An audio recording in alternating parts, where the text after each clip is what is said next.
আমাকে পার্সোনালি, আমার বন্ধু বান্ধব, সমবেতী, শুভাকাঙ্ক্ষী অনেকেই বলেছেন কৌশলের অংশ হিসাবে আপনি চলে আসেন, করতে পারবেন, নেতৃত্ব দিতে পারবেন। আমি বলেছি একটা নামাজের জামাত শুরু হয়েছে, লোকেরা সেজদায়, আর আমি মেহরাবের জানালা দিয়ে পালিয়ে যাব, আমি সেই লোক নই। যেই দল তার নিজের কর্মীদেরকে সামাল দিতে পারছে না বা পারবে না, সেই দলের হাতে বাংলাদেশের একজন মানুষের জীবনও নিরাপদ নয়। কোনো দেশ আমাদেরকে বলেছে আপনারা আসুন, আমরা আপনাদেরকে বুক পেতে নেব এবং আপনাদের নিরাপত্তা আমরা দেব। আমরা বলেছি আপনাদের বুকের বিছানায় জায়গা চাই, কিন্তু নিরাপত্তা আল্লাহ তাআলার কাছে চাই। বাংলাদেশ আমাদের সকলের, এই দেশকে বুকে নিয়ে বাঁচতে চাই এবং আল্লাহ যদি কবুল করেন এই দেশেই মরতে চাই। আমরা রাজনীতির ঝুঁকি আসলে দেশ ছেড়ে চলে যেতে চাই না, যাব। আমরা কোনো দুনিয়ার বেহেশত কামনা করি না, আমরা আল্লাহ তাআলার কাছে সত্যিকারের বেহেশত পেতে চাই। সুতরাং আমরা বিশ্বাস করি মৌত যদি আমাকে ঝাপটে ধরে, আল্লাহর যদি ফয়সালা হয়ে যায়, কোনো দেশ, কোনো শক্তি আমাদেরকে রক্ষা করতে পারে। আর যদি আল্লাহ তাআলার প্রোটেকশন থাকে, হেফাজত থাকে, এই শক্তি আমাদের কোনো ক্ষতিও করতে পারবে না। এই বিশ্বাস, এই বুদের জায়গা থেকে আমরা 15.5 বছর বাংলাদেশের মাটি কামড়ে এখানে পড়েছিলাম। আমাকে পার্সোনালি, আমার বন্ধু বান্ধব, সমবেতী, শুভাকাঙ্ক্ষী অনেকেই বলেছেন কৌশলের অংশ হিসাবে আপনি চলে আসেন, এখান থেকেও আপনি সাহায্য করতে পারবেন, নেতৃত্ব দিতে পারবেন। আমি বলেছি একটা নামাজের জামাত শুরু হয়েছে, লোকেরা সেজদায়, আর আমি মেহরাবের জানালা দিয়ে পালিয়ে যাব, আমি সেই লোক নই। আমার জন্য দোয়া করেন, আমি যেন এখানেই থাকতে পারি। এটা শুধু আমি না, আমার অনেক সহকর্মীর ব্যাপারে এই ধরনের অফার এসেছে। কোনো দেশ আমাদেরকে বলেছে আপনারা আসুন, আমরা আপনাদেরকে বুক পেতে নেব এবং আপনাদের নিরাপত্তা আমরা দেব।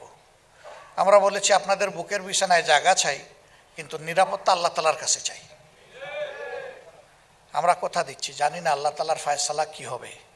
আগামীর একটি দুর্নীতিমুক্ত মানবিক বাংলাদেশ গড়ার ক্ষেত্রে আল্লাহ যদি আমাদেরকে কবুল করেন, তাহলে সরকারের দায়িত্ব যদি আমাদের উপর আসে, আল্লাহ ভালো জানেন, এটা আল্লাহর ফয়সালার বিষয়, আল্লাহ তাআলার ফয়সালা এবং মানুষের ভালোবাসা, সমর্থন। আমি আমার সহকর্মীদেরকে সাফ জানিয়ে দিয়েছি, আগামীর রাজনীতিতে বাংলাদেশ জামাতে ইসলামের দায়িত্ব হবে নিজের বাবার সম্পত্তি এবং নিজের সম্পত্তি থেকে জনগণের জন্য খরচ করা। যারা সামাজিক দায়িত্বে নির্বাচিত হবেন তারা আগে দলের কাছে তাদের সম্পদ বিবরণী জমা দেবেন, তারপরে দেশের কাছে জমা দেবেন। প্রতি বছর এই বিবরণী দিবেন, আমরা যাচাই বাছাই করে দেখব আপনার হালত কি দাঁড়িয়েছে। এবং শুধু তাই না, 18 কোটি মানুষের চোখ থাকবে আপনারা কিভাবে কোথায় কি করেন না করেন, আর আল্লাহ তাআলার ফেরেশতাদের চোখ থাকবে নির্ভুল চোখ। সেইটা নিয়ে আগামীর দুর্নীতিমুক্ত বাংলাদেশ আমরা গঠন করার অঙ্গীকার ব্যক্ত করেছি। আলহামদুলিল্লাহ, মানুষের সমাজে, সংগঠনে কিছু অল্প ভুল থাকতেই পারে, আমরা ভুলের ঊর্ধ্বে নই, কিন্তু দুর্নীতি আমাদের সংস্কৃতি নয়, চাঁদাবাজি আমাদের সংস্কৃতি নয়, দখলদারি আমাদের সংস্কৃতি নয়, মানুষের ইজ্জতের উপর হাত দেওয়া আমাদের সংস্কৃতি নয়। যে দল তার কর্মীদেরকে এইভাবে গড়ে তুলতে পেরেছে, সেই দলের হাতে দেশ আসলে ইনশাল্লাহ দেশকেও গড়ে তুলতে পারবে। যেই দল তার নিজের কর্মীদেরকে সামাল দিতে পারছে না বা পারবে না, সেই দলের হাতে বাংলাদেশের একজন মানুষের জীবনও নিরাপদ নয়।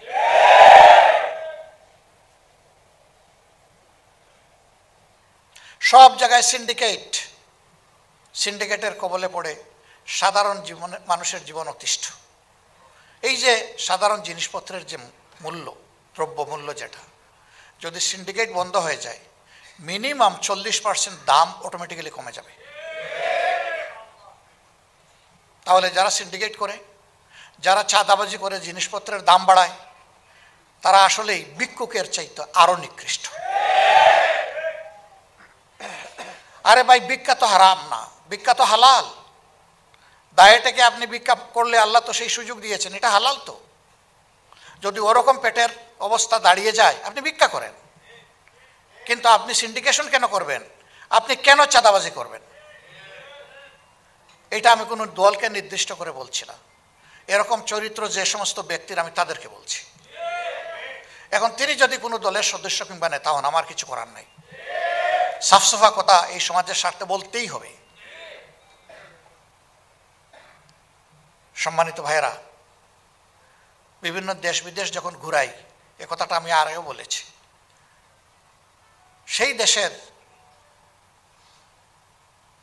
যাদের সাথে বসি রাষ্ট্রীয় পর্যায়ে এবং বেসরকারি পর্যায়ে, তাদেরকে যখন বলি যে আমাদের দেশের ব্যাপারে তোমাদের কি পরামর্শ, কি পর্যবেক্ষণ, ওই যে তোমাদের জাতি খুব চমৎকার একটা জাতি।